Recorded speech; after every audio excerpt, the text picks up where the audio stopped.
Guys, nandito tayo ngayon sa isang property na ino-offer namin. Ito ay matatagpuan natin sa bayan ng Nagcarlan, Laguna. Tabing kalsada lang po. Ang kabuuang sukat po nito ay 7.8 hectares. Bali itong nasa unahan po mga kapraps ay may sukat ito na 8,000 square meters. Dikit na po ito sa kalsada. Tapos dito may mga tanim na mga niyog. Ayan, ang daming mga puno ng niyog. May mga puno ng pili. Ito yung puno ng pili mga kapraps. Mga puno ng mangga, may langka. At may mga lansones. Patag na patag po ang lupa. Ang kagandahan mga kapraps, meron itong katabing ilog. Yan, ipakita ko sa inyo ha.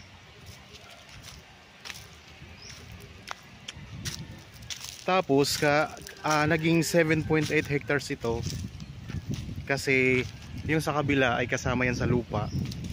Ang sukat naman ng nasa kabila mga kapraps, yung tawid ilog, ay 7 hectares. Kaya kabuuang sukat ng lupang binibenta na ito ay 7.8 hectares. Ayan ang ilog, napakaganda mga kapraps. Pwede itong gawing resort.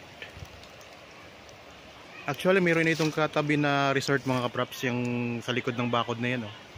Resort po yan. So ayan po ang 7 hectares, yan yung katapat natin. So kung sakaling mabili nyo ito, kasi dapat pag binili itong nasa harapan kasama na yung nasa likod. So pwede kayong magtayo dito o maglagay dito ng tulay. Yan, mula dito ang tulay papunta doon sa kabilang property.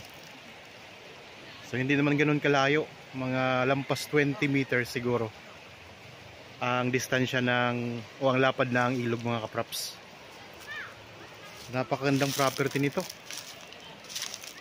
Ang papel po pala nito ay tax declaration, pero ito ay ready to title na mga kapraps. So dito kasi sa Nagcarlan, karamihan sa mga lupa dito ay tax deck, pero pwede namang patitulahan na.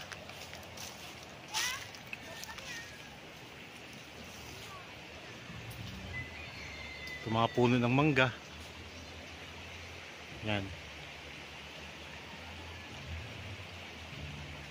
So ang kagandahan pa nito mga kapraps ay may bakod ka na sa magkabilang gilid. Ito may bakod ka na dito. Tapos dito sa kabila mayroon na ring bakod. Ayun.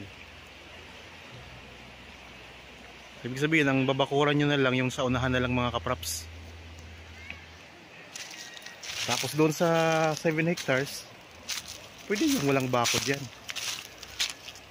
Napakagandang property. At hindi ganun ka tarik yung ilog. Ayan lang, ilog na yan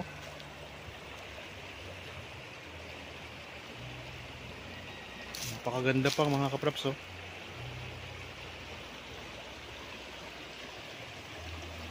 So kung kayo po interested sa property na ito, pwede nyo kaming kontakin sa mga contact details na nandyan po sa inyong mga screen.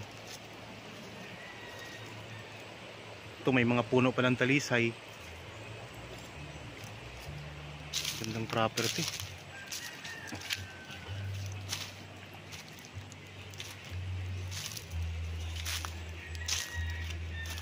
Kung gusto nyo pong magpa-schedule ng actual viewing, pwede kayong mag-chat o kayo tumawag sa amin. Ayan po ang mga number namin sa screen. Mayroon tayong Viber, cellphone number, Facebook Messenger. At pwede rin po kayong mag-direct message dito sa YouTube channel.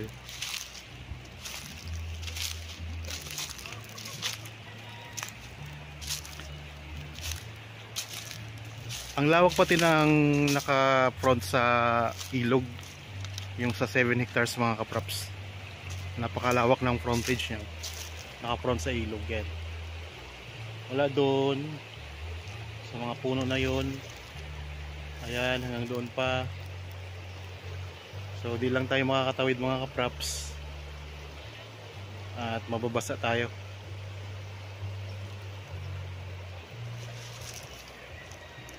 So marami ditong mga katabing resort na mga kapraps. Baba lang tayo ng konti ha.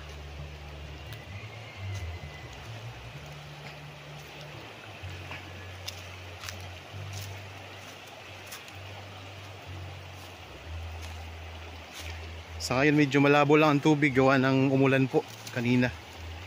Kaya ganun talaga ang mga ilog pag umulan ay medyo malabo ang tubig.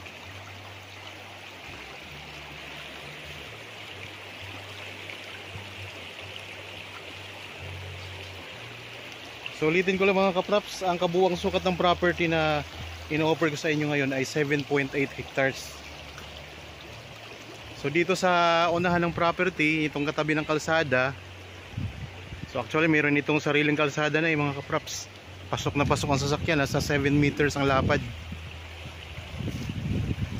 So 8,000 square meter itong kinaroroonan natin yan. Yan yung 7,000 square meters.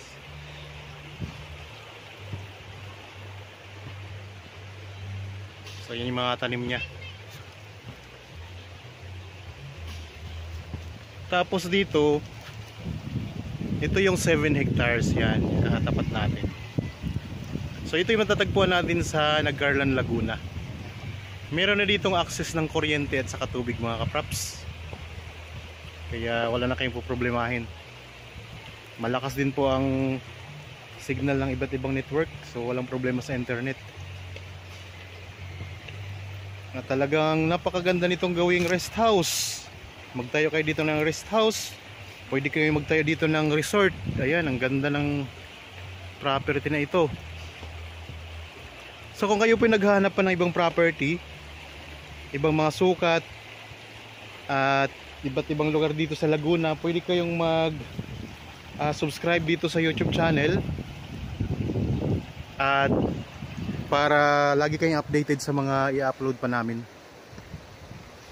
So kung kayo yung mga kakilala, mga kamag-anak, mga kaibigan na naghahanap ng property na gustong gawing investment, pwede po silang mamili dito sa YouTube channel mga kapraps, Badshot Properties. So napakarami nating mga nakapost na.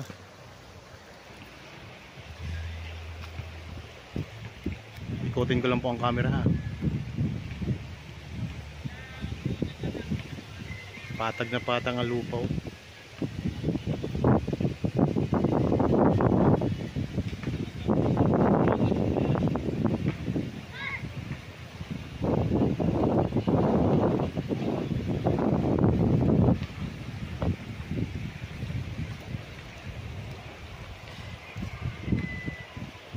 Dito may mga puno ng mangga, may mga pili, may mga langka, mga niyog, sampalok, may mga santol at iba pang mga pananim dito mga kapraps.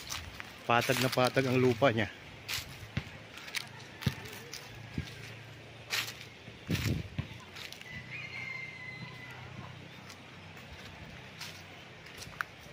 Okay, maraming salamat po sa inyong panonood. Para po sa mga bago pa lang sa aking channel at napadaan lang po dito sa aking channel, huwag niyo pong kalimutang mag-subscribe at pindutin na rin po ang notification bell para maging updated kayo sa mga bagong property na i-offer po namin. Maraming salamat po, lagi tayong mag-iingat at God bless po sa ating lahat mga kapraps.